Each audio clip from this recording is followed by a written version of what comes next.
Welcome to Simply Sarah. I'm Sarah Stockham. I am delighted that you are here. And whether you're watching or you're listening in, and whether you are doing that at the time that this goes live on a Thursday afternoon, or you are choosing to have this in a time that works best for you, we are just so grateful for our international audience that continues to grow all the way around the globe. A quick thank you to Glass Arts Collective for their continued sponsorship. And I'm so pleased to be able to share with you somebody that I have known for decades, at least 15 years, I would say at this point. Blake Woken, who is an international photographer who has done work that you have seen, whether or not you've realized that it's his work. Blake, we are just so glad that you are here in studio with us today. I'm very excited to be here, Sarah, and it's great to see you. And it's lovely that you're able to call me Sarah instead of Mrs. Stockham when we were talking most recently.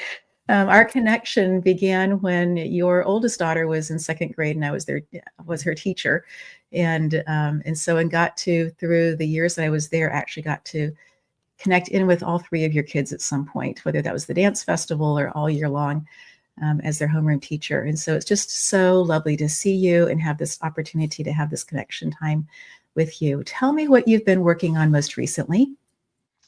Well, I keep busy pretty much doing lots of advertising projects, and my most recent project has been one for Wrangler Western wear. I somehow got pigeonholed into doing lots of equestrian and Western culture stuff, and so of late I've been doing lots of things for Wrangler. I just returned home from about 6 days at the National Finals Rodeo, which is essentially the Super Bowl of rodeo, and the whole idea being that all the best cowboys and cowgirls around the world are actually there. So we were fortunate enough to spend a few days there and shoot not only for Wrangler, but also for PBR, which is the Professional Bull Riders Association, and a couple other smaller Western wear and apparel companies. And it's most of what I do is realism based. I do very little that's staged, so it's kind of nice to be able to be there and have access to all of these world class equestrian Western people. Yeah. So that was a real fun one. I look forward to it every year. I'm fortunate. It's about the fifth year in a row I've done it, so it's kind of nice. And so you also get to build a rapport then with the different people who are there who've seen you before, and get to continue those conversations with them as well. Absolutely, that's a great point, because that most of the Western people that are in the Western business, or ranchers and cattle ranchers, are pretty private people, and it actually took quite a bit of time to gain their trust, so that now they see me and they know that anything I'm going to do is going to not hurt them. Let's put it that way. Yes, and chances are help give them beautiful exposure to new audiences and new ways of looking for people looking into the Western world. Because what you do is so authentic. You call it realism, but there's also a piece of it, Blake, that is just so authentic. You can't create the sand going up into the air without having the horse move a certain way. And so there's that piece of, the horse and the rider working together, and then you getting to be there as well as the photographer. Are you finding that you are doing so much more in the Western world, or has this been something that has been really in the background or on the foundation part of your work for a number of years? Actually, it's kind of been a foundation of mine. About 25 years ago, I was invited to work on the Marlboro campaign. And it's not a campaign that sells any products that I partake in, but it's more of a lifestyle campaign, and it has been since the tobacco industry was not allowed to advertise in the United States and in Western Europe and all. So essentially, it converted into a lifestyle campaign. And you may not be familiar with it, but the Marlboro campaign started with an ad agency based out of Chicago, and it started in 1957, the first Marlboro ad. So it is the longest continuing campaign, which is still with the same agency. almost, well, absolutely unheard of. It is. So my basis, I kind of got in with the Cowboys, and that we've worked together. At back then, we would work together 10 times a year and in 10 or 12-day stretches. So these people became like my family. Yes. And uh, it's kind of neat because it's like unlike any other campaign I've ever worked on, and unlike any campaign that really is out there. And although it's slowed down a lot now because the advertising goals have changed, Mhm. um, the Western persona isn't necessarily what they push as much. But these people are still family, and I get phone calls from them at Thanksgiving and Christmas. And now we see each other 2 or 3 times a year, and it's always like being back together with your family when you're out there. So to answer your question, yes, that actually laid the foundation for kind of a natural branch. Yeah, I got approached by Western wear people, and I got approached by companies like Toyota and Subaru to do photographs for their vehicles, because Toyota was big because they wanted stuff with their trucks, and a lot of their truck stuff wasn't based on ranch work. That was more Ford and Chevy, Right. and so they came to me with their ranch work. So we kind of put together some stuff for that, and it's been fun. It's an interesting broad, I'd say. It's like you never know what's going to happen. Get some really crazy things sometimes. So when you were going 10 times a year or so for 12-day stretches, 10 to 12-day stretches, and now that you're going, 2, 3, 4 times a year, are you up there in winter, like when it's snowed in, times a year as well? Absolutely. Yeah, we would actually every year, with that particular campaign, we would do what was called our winter shoot. And we would do it in January or February each year. And it was targeted for the following Christmas season. Mm. So we would there the coldest the worst one I had was about a 6-day stretch where it never got above -20, and we were just north of Jackson, Wyoming. And this is And Fahrenheit? yes, -20 Fahrenheit was as warm as it got. And it was the only time I've ever been on a shoot where we had to like cancel one day of the shoot because the horses would be damaged by being out in the cold. They didn't really care about the crew, they cared about the horses. Yes, they do care about the horses. What about your equipment? Does it easily go to -20 Fahrenheit? Um, I wouldn't say easily. It does take some effort. Batteries are the big issue. Mhm. Most of the stuff that we shoot is available light, so there's very little lighting that goes on out there. We might, it could be mostly when it's that cold, it's bright sunshine, so you have good light, and we would take mirror boards and reflectors, and um, have a great crew that would go out and make sure that everything is lit like we need, as good as we could do in 6 feet of snow and that temperature. Uh, Yes. but the equipment, somebody always had a spare battery under their parka, under their arm, keeping it warm. And when it started to get a little slow, then you'd swap out and warm the next one up. And Yeah. but if you go prepared, it's easy to do. Mhm. And the equipment is surprisingly durable, more so than I think the humans, for sure. Hmm. So That's really good to hear that the equipment is that durable. And you're right.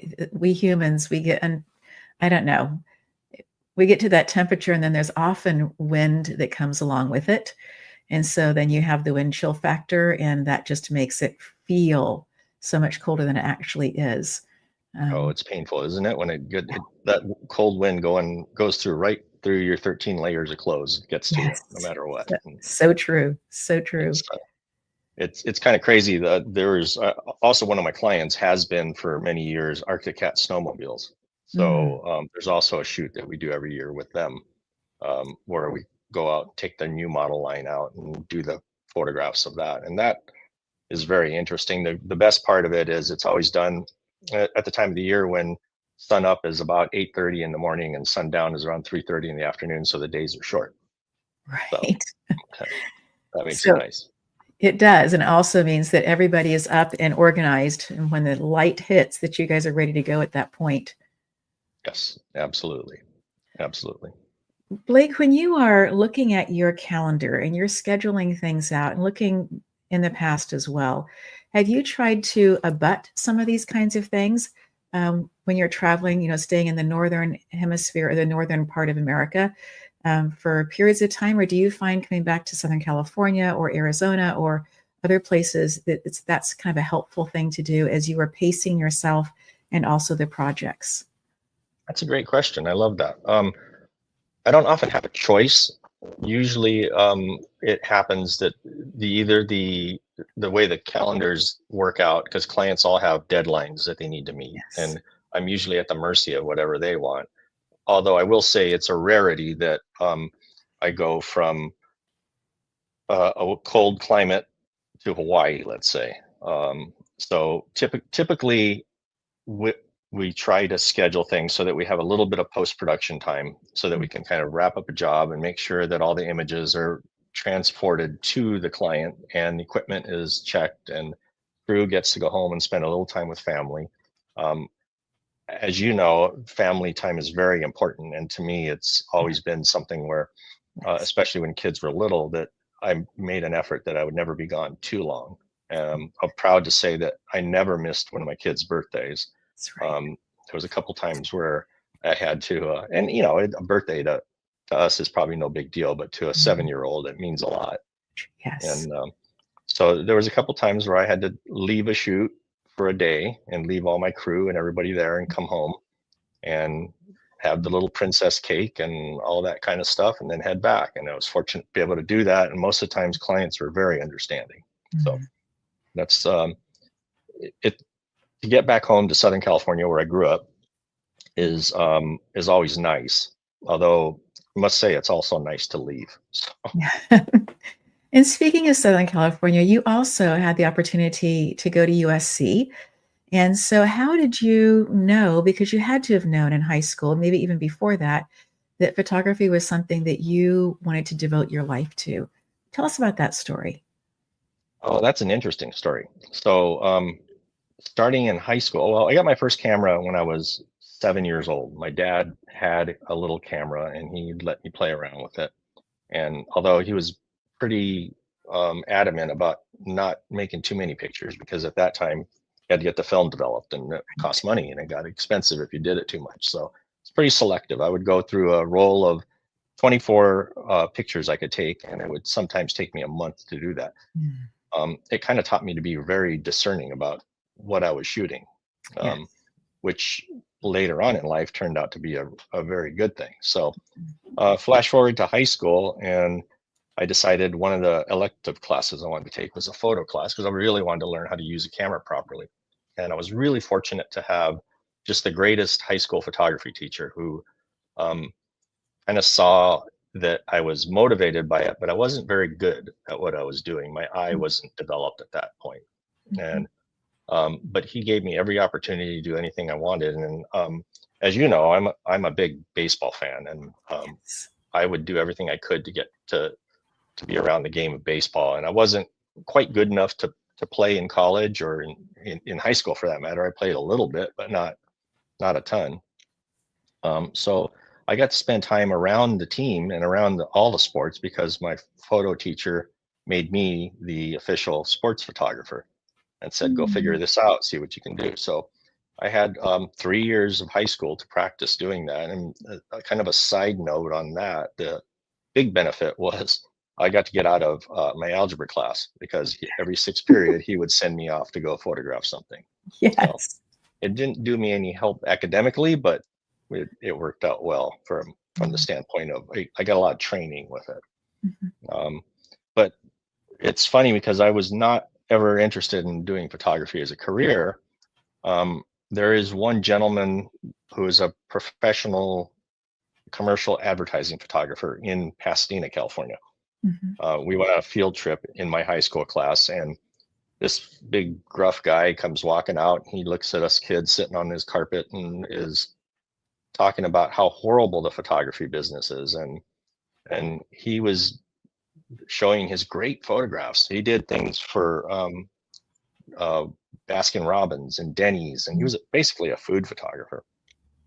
And clearly remember him saying, if you ever want to make any money, never get into photography. It's horrible.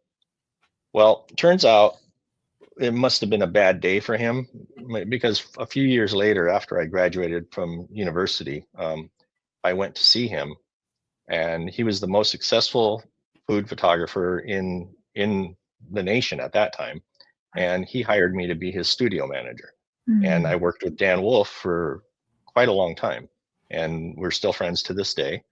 And I always would like to tell him the story how he almost dissuaded me from being a photographer. And he basically did, because I went on to find another career and ended up circling back and coming back to photography. So it's just, to me, it's kind of one of those lessons that, you kind of got to watch what you say to people, because some people will take it as motivation to move forward. I took it as it dissuaded me from pursuing the career, actually. So, but anyhow, so I left high school, didn't touch a camera for a couple of years as I was pursuing a degree in forestry, because I wanted to work for the U.S. Park Service, and decided I wanted to be a forest ranger. After my sophomore year of college, I got an opportunity to go work for the National Park Service in Yellowstone National Park, which I happily did. I told my parents, I'm out. I'm going to spend the summer in Yellowstone, and I had never been to Yellowstone at that point. But I'm going to go work in Yellowstone. And of course, Mom was worried, but she was, go do what you need to do. I lasted 3 weeks, because when I got there, they put me in the kitchen and were having me wash dishes, and I just did not have the patience for that. It was just perhaps I should have worked my way through it and maybe made some connections and moved my way up. But at the time, there was also large budget cuts. The government was having these large budget cuts at that time, and so there was no new hiring in the foreseeable future. So instead, I got my Jeep and I drove back home to Southern California and stopped in Aspen, Colorado, to see what that place was all about, and ended up staying there for a year and a half, working at the ski area, just doing whatever. So I was basically a ski bum for a while, and met a lot of nice people, had a lot of good fun times there, and soon decided that this wasn't the lifestyle for me. And I had heard about the University of Southern California Film School, applied several times to get in, never got in. So got in my Jeep, drove to the USC campus, went into the dean's office and asked why I wasn't getting in, and showed him some of my more recent work, which by then I had just picked up the camera again just to make work for them. And the dean of the school at the time looked at me and said, we just had someone drop out this morning. Maybe you can take this spot. So my job was to get accepted to the university, which I did, and they put me in the cinema television department there, which is, I find out now or afterwards, I found out it was just almost impossible to get in for anybody. But so that was another great experience, but I was also 3 years behind everybody else. All my peers had already graduated and were teachers and psychologists and medics and all that stuff. And I was basically starting over again at USC, but it was a good choice. I would think also that having 3 years of life under your belt, so to speak, was really, really helpful, being in that particular division. I think there are some things that you can do in college where, having life skills may or may not be super helpful. But I think that when you're doing filmology, when you're doing photography, when you are not just in one place, but you're trying to take information that you are learning, apply it to what you already know, and then you also have the aspect of working with other people and then being on location. That's a lot of different pieces to be pulling together in order to continue to grow the portfolio, to continue to have different pieces that you're really, really pleased with. And just having that inner knowledge that you had gone and done other things, I think was probably a helpful piece for you.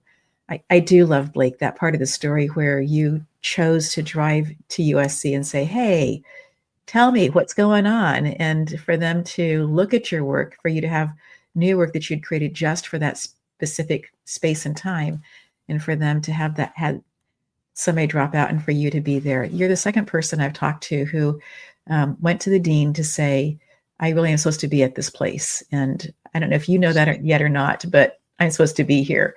And for both of you, the doors that have opened as a result of that, of going to the dean and saying, I've been applying, tell me what to do next, because I'm going to be here. Right. Such a powerful story. It's so true in many aspects of life, as you know. It's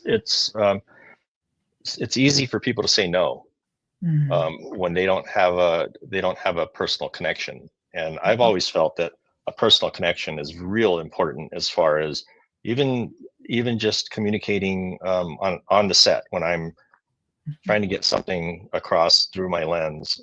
Having a personal connection with every person on the crew. They work harder for you, and they're not going to tell you no. I mean, there are special effects people that generally will look at you, and when you make a request, you want the wind blowing from one direction and you need some fog in the air, and they're going to say, oh, we can't do that. But when you've spent time and had dinner with the person the night before, and now you know this person who you've never met before, they're like, we'll do whatever we can to make it happen. And I think that applies as well to the academic world. It applies to the business world, and just the human interaction world is huge. I think it essentially puts you as a part of a team instead of just a lone wolf out by yourself. And I really think that our human interactions need to be connected in order for us to want to understand one another, because we can all empathize with being in that situation. There are plenty of times where we want something or we need something, or we feel we're supposed to be somewhere, but until we communicate that to whoever we're trying to get that message across to, they're not going to understand as easily. And I think I see it today, because my now grown children are applying for jobs and trying to get positions, and everything is done electronically. There's no human interaction for most of this stuff, and it's honestly quite frustrating to see that, especially when there's no follow-up. I mean, not even oh, sorry, we're going to take somebody else. Right. And yeah, doesn't it just to me, it just seems like it's rude, first of all, but on top of that, it just seems like such a lazy way to do things, and not the way I prefer to see it. Exactly. It's almost like people are calling into this vast unknown. Hey, I'm here, and the echo, I'm here, but yet there's nothing that comes back that says thank you. Everything is complete. We will let you know as soon as we have made some decisions, and no either way. Blake, we're going to take a quick commercial break. We'll be right back. Glass Arts Collective is doing something so fun and amazing. Believing that all of us are creative, they are opening up their Instagram page for people who are creating things to be able to post those things there. I also believe that you are creative, and I'm super excited about this opportunity to be supporting Glass Arts Collective. They are amazing.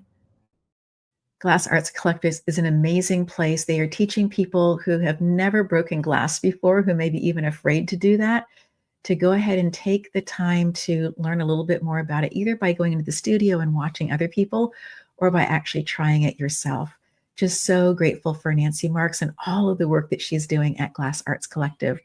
And speaking to another artist, it's so good to have Blake in studio today. Blake, as you look at all of the things that you have done, one of the things that comes up for me is your love, as you said, for baseball, but I know your love for softball, because you have absolutely changed the lives of so many different girls who were interested in playing ball, and you have coached for years. Tell us a little bit about how you got into coaching. It's kind of a funny story. I moved to Glendora before we had children, and it was about 1995 or so. And a friend of mine had just moved to Glendora as well, and he had a 6-year-old daughter. And Robbie came to my house one day after he helped us move in, and he said, "Hey, I need some help." And I said, "What's that?" And he said, "I'm coaching my daughter's softball team at Fink Minor Park in Glendora. and I know nothing about softball. And he said, it's kind of like baseball, I think. And I said, yeah, probably is. So I went and helped Robbie coach these kids. And it was the worst time I'd ever had. Nobody would listen. They were running in circles. They were chasing the ball. They were, but then when I got home, it was the best time I'd ever had either, as well. It was just one of those things that I just instantly fell in love with, watching the girls have an opportunity, first of all, because here's all these little girls that never would get a chance to play baseball. And I just loved the game of baseball. And for some reason, our society just was very few and far between where girls would play baseball, or were accepted to play baseball. And here's some of these kids were pretty good. They were talented. You could see they had some talent.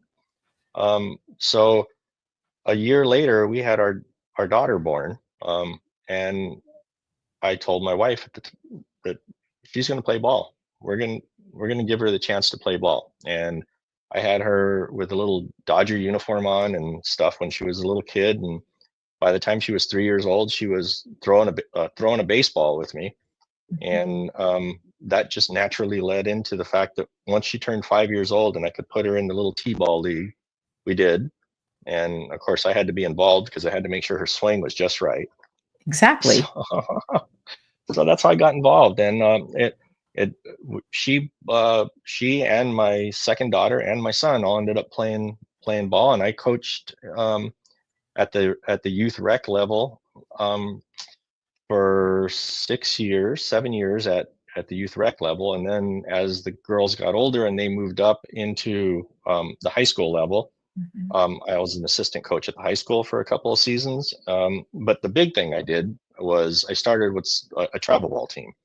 And so I had this group of girls that were all from the neighborhood. They were all friends and they were from the neighborhood. And when the season ended in June, when the rec season ended in June, they all wanted to keep playing. So myself and a couple other dads decided, well, let's see what we can do. And I found a league that would take us. We had to form our own teams and get our uniforms made. And at that time, travel softball was pretty much just up and coming.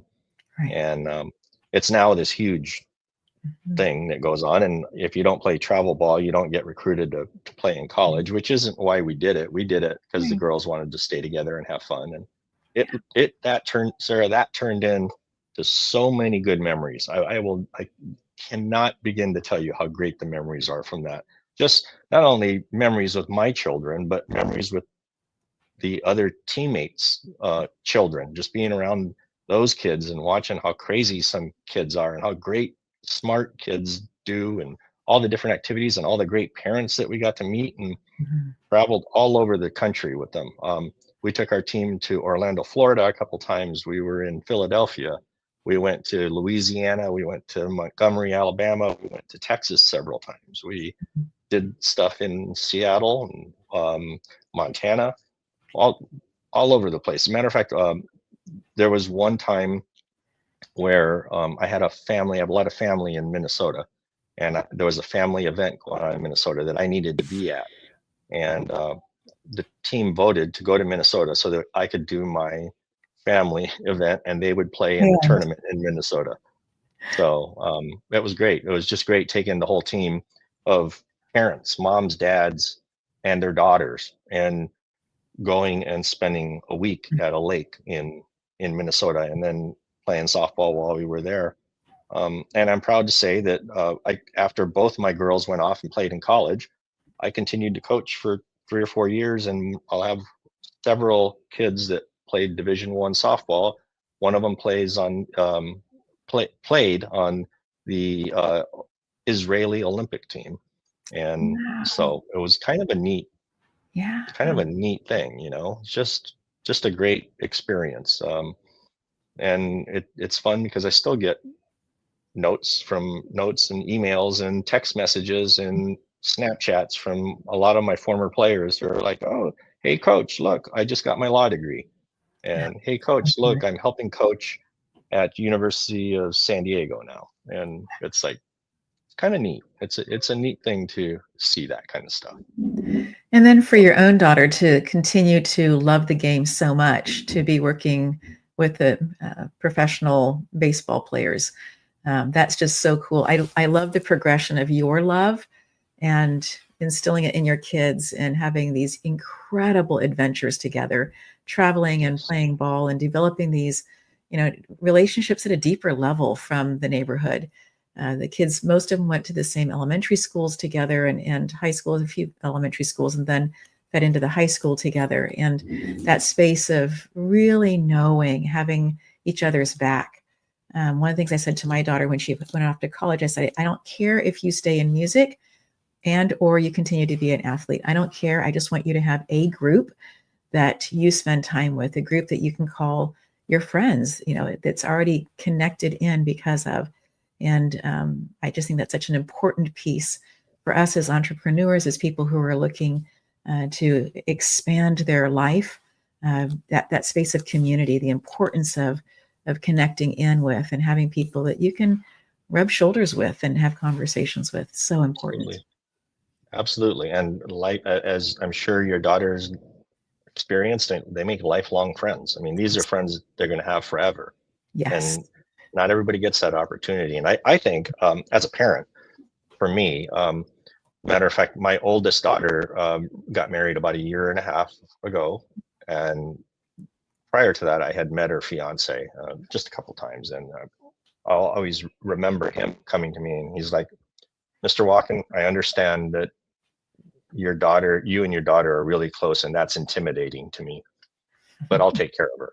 And it was kind of like, okay. And Yes. I didn't want to say I liked him, but I'm like, okay, that's all right. At least he said something nice. So Right. Yes. And I think also that space of you guys traveling so much together makes such a difference as well. Just that learning a different level of trust yes. through that process of going through airports and getting the cars and all those different kinds of pieces that go with Oh, that. huge, huge. That's absolute. That those details like you just said, going to airports and getting cars and feeling comfortable getting in an Uber or a cab if you need to or whatever. All that stuff is a life lesson that it's like it's pretty important. One of the greatest compliments I had though regarding that whole softball world and all the not only the I mean I'm so blessed to have been a part of it, but having my kids share it with me. I mean, I'm really close with all three of my kids. Yes. So it's nice because we're buddies. We'll still hang out together, even though sometimes I have to like still do the dad thing, and there's always that. But Yeah. um, so my daughter played 4 years at UCSD, and the head softball coach there has been there for going on 30 years. And about the second season we were there, she walked up to me and asked if she could talk to me. So this is right after the game. And she gave me the nicest compliment ever. And she said, I just got to tell you, I love having your daughter on the team. But I like having you here as a parent too, because you never question anything, any of the plays I call, or any of the things I have the kids do. You never have come to me and complained. And I kind of had to look at her and let her know that, well, doesn't mean I agreed with you, but it's your team and I'm not going to say anything. She Right. laughed and thought it was funny and was just appreciative of the fact that because as you know, in the sports world and music world as well, there's always parents are sometimes some parents are real horrible to the person that's volunteering their time to do this. It's Yes. and it's like maybe not everybody's an expert, but you have somebody Mhm. that's volunteering and has your kid's best interest at heart, and that's to be appreciated. And I think there's a lot of parents that don't understand that, don't appreciate it.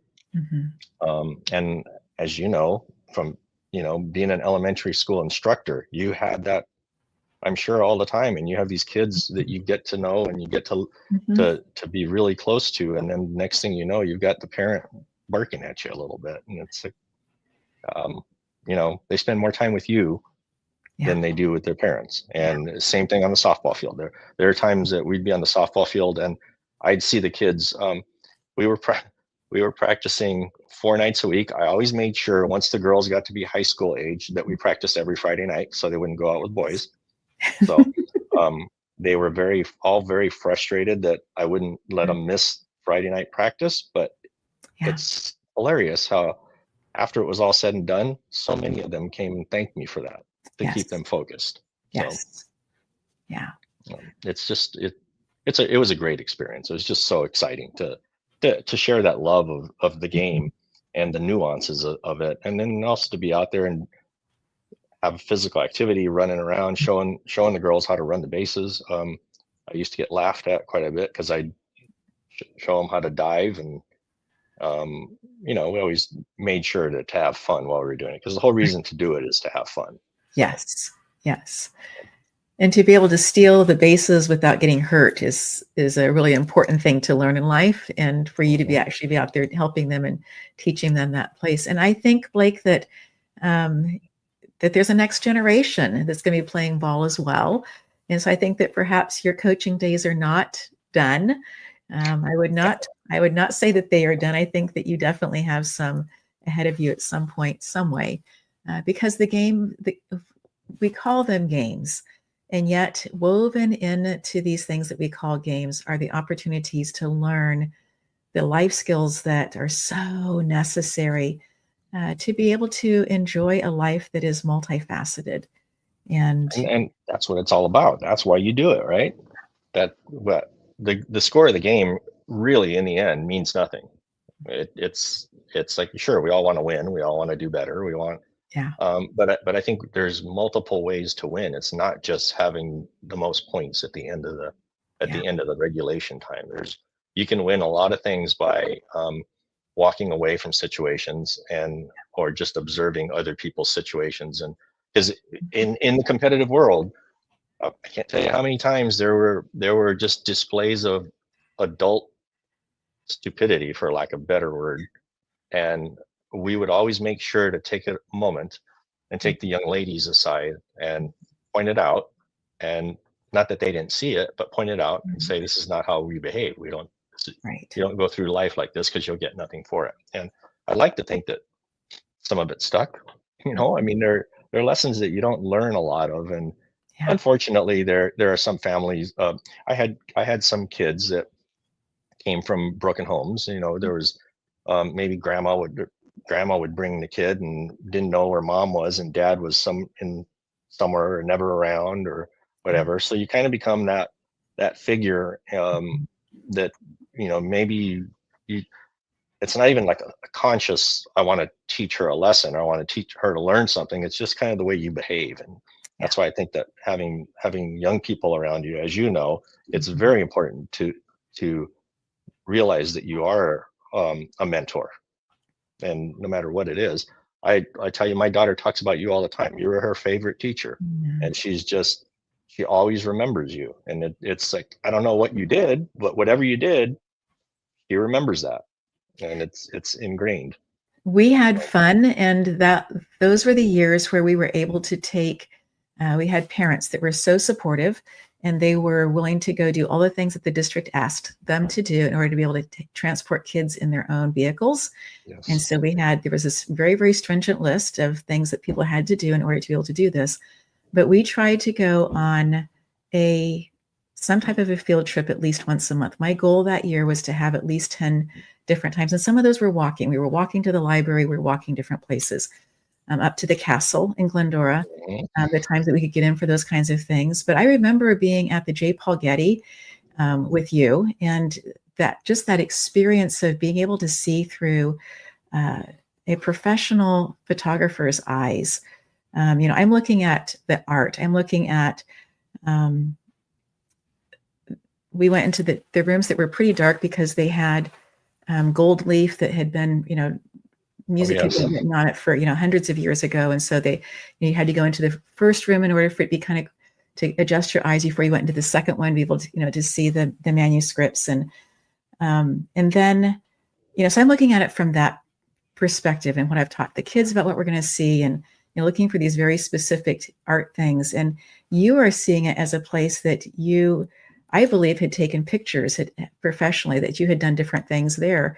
And I had never seen it as being anything other than a place that you went to go see artwork. I'd never thought about it being an incredible backdrop, an incredible prop for something more. And it just opened up for me to look at things differently. And I will always appreciate those really special years of being able to do so many different field trips. At every single field trip, we would come home, then come back to school. And the whole idea was that we were writing about it. We had shared experiences that we could write about. And our writing completely changed that year because it was things that we were doing together. So it wasn't, think about a time that you went to the beach. Well, all kids had gone to the beach. We weren't trying to create or find things that we didn't all have in common.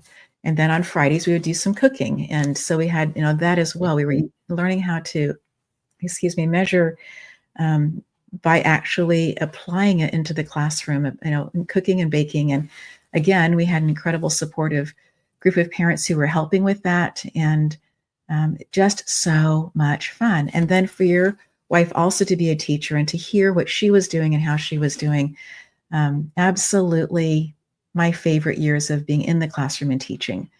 And I think about it as well as just being so fun.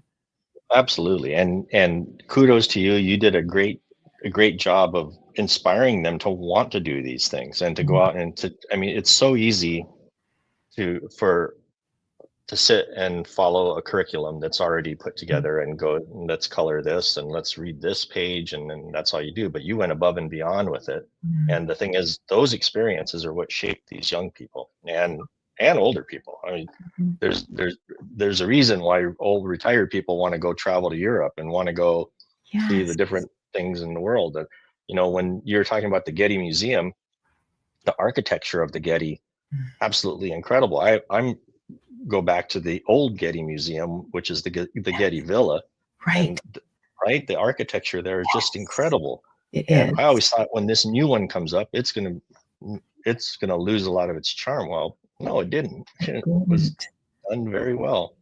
Yeah. So, yeah. And that's the interesting thing about it. I have such fond memories of piling 3 or 4 kids in the back seat of my car and getting in the car and driving to wherever we were going.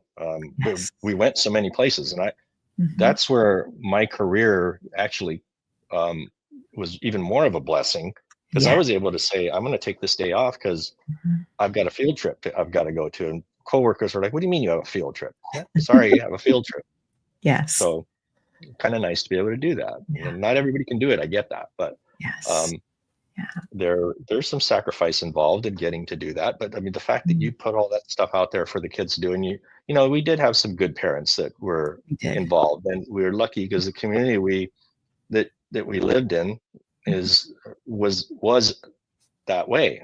People just wanted to be involved. I mean, I'm sure you had to turn down several parents from wanting to come on participate, and it's still kind of fun to be in the neighborhood because I now see some of those parents around, and we still always say hello. And as adults, we made friends and got to know each other. There were several times where there was an extra parent, and I remember one time in particular that you gave me the extra parent to take, and I won't mention any names, but it was a parent that nobody else wanted to take.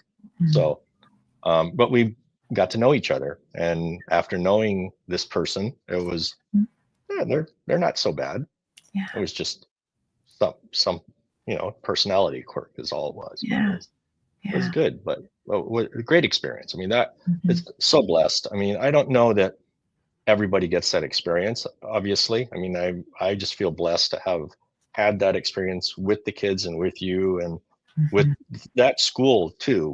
The school was very well organized, and there was a lot of stuff like that was allowed to happen. Where I know you mentioned my wife was a teacher at her school, that stuff would not have been allowed. It just wasn't something that they got to do.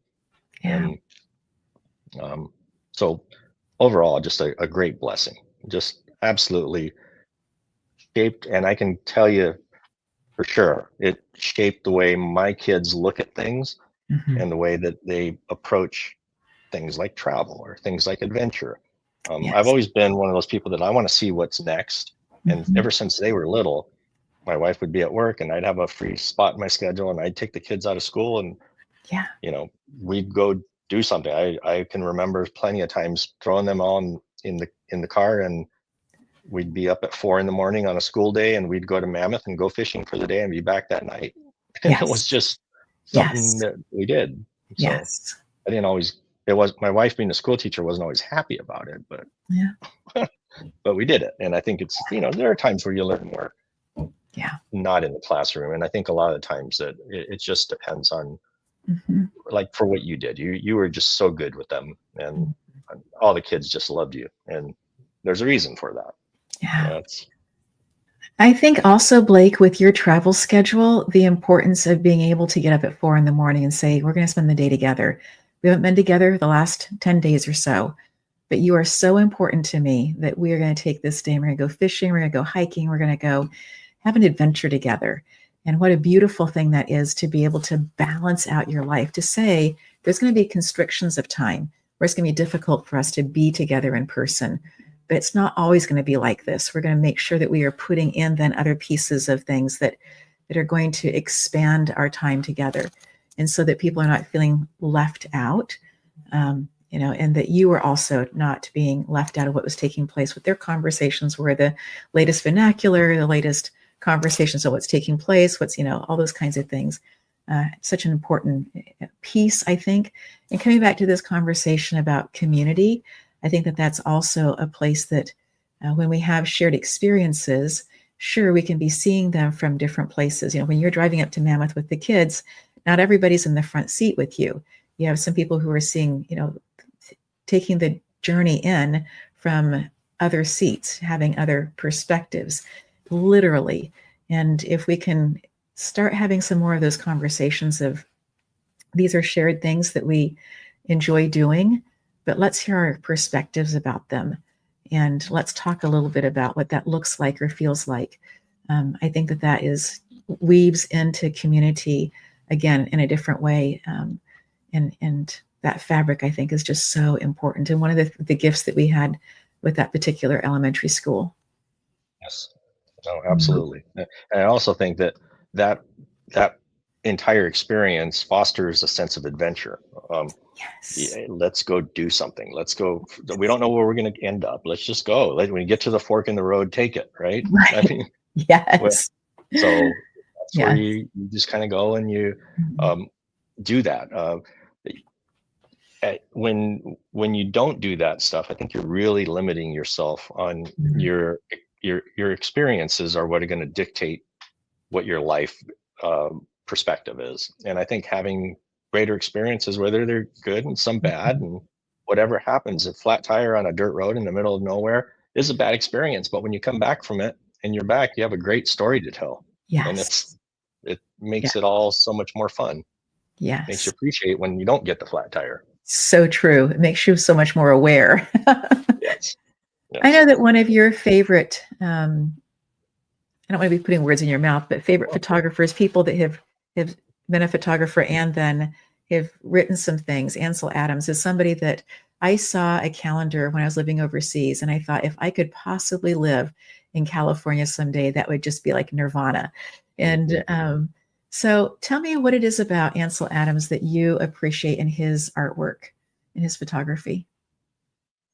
The outdoors. The fact that he was one of the greatest visual artists of his time, and really had to work hard to get where he was going, because at that time he'd have to pack his 8 by 10 inch huge camera with one sheet of film that he had to hand make on a plate of glass and strap it to his burro and ride up into the high Sierra and do a photograph. And then he had one or two sheets that he could use, and then he had to go all the way back to Carmel where he lived, or San Francisco at the time, actually.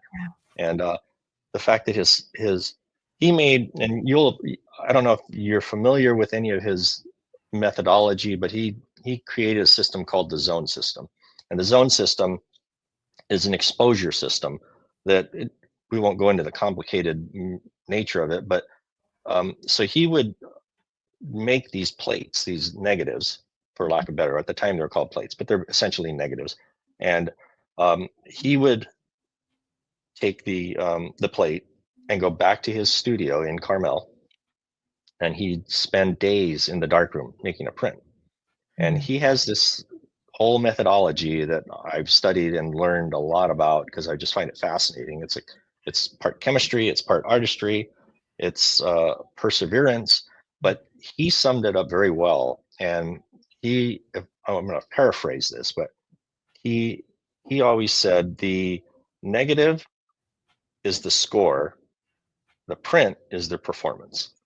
And Hmm. he was a trained classical pianist, so his music background just entirely influenced his photographic background. He could have been one of the greatest pianists. I don't know if you're aware of this, but I didn't his know that.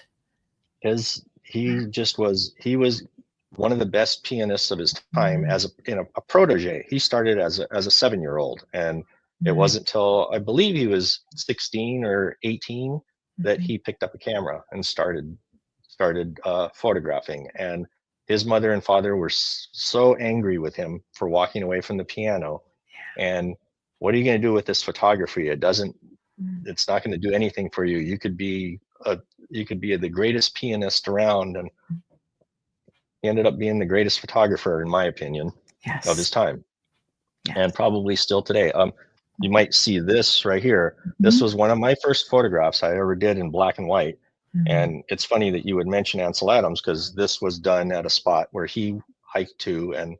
struggled to get to. And I did this one kind of as a little bit of an homage to him, Yes. um, back when I was just learning to do it. And it Mm, doesn't hold a candle to his work, but mm. for me, it's of my constant reminder of this is where you got your inspiration from. And Yes. um, it's just the musical part about the whole thing is what's Mm, interesting to me. Is just that he applied all these theories of music um, mm. to his photography.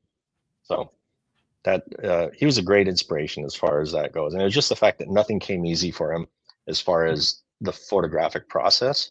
Mhm. And he really simplified the whole process in my mind, um, to say his one of his famous quotes that I love to him is, "A good photograph is just knowing where to stand." But Yes. it's simple, but it's also so deep when you think about it. It's kind of like how life is. Yeah. It's just knowing where to stand. You just have to know where to be and when to be when you're there. What to do? Be ready to do it when you're there. Yeah. And if you're not there, figure out how to get there. Mm, So it's kind of mm. that's just kind of I guess the whole aura of his art has always struck me with that. And there's a Mm. lot of his art that's not well known. His color work isn't very Yeah. well known, and it's not anything spectacular. But what he excelled at was the art of the black and white photograph and Absolutely. creating the performance in the darkroom. His performance in the darkroom is like never been touched. Mm. Nobody can do it like he did, and I'll argue with anybody about that because just the way he did it. So, Wow. So good. Blake, is there something that you want to reiterate as we are coming to the end of this particular conversation? well, I would say that the biggest thing is, first of all, I reiterate how thankful I am for you, and how thankful Mm, my wife and I are to have had you in our lives and in our children's lives, because mm, they're little balls of clay, and people like mm, yourself who take the time are great at molding them. And mm, I think that that's a very important underrated part of what mm, a teacher does. And I hesitate to call you a teacher, because a teacher is somebody who just teaches, but it's mm. also so much more than that, and you fit in that category. Thank you. And the other thing I'd like to mm, maybe just surmise is that you kind of have to. I think that to grow as a person, you have to maybe just take the fork in the road, even though you don't know which one.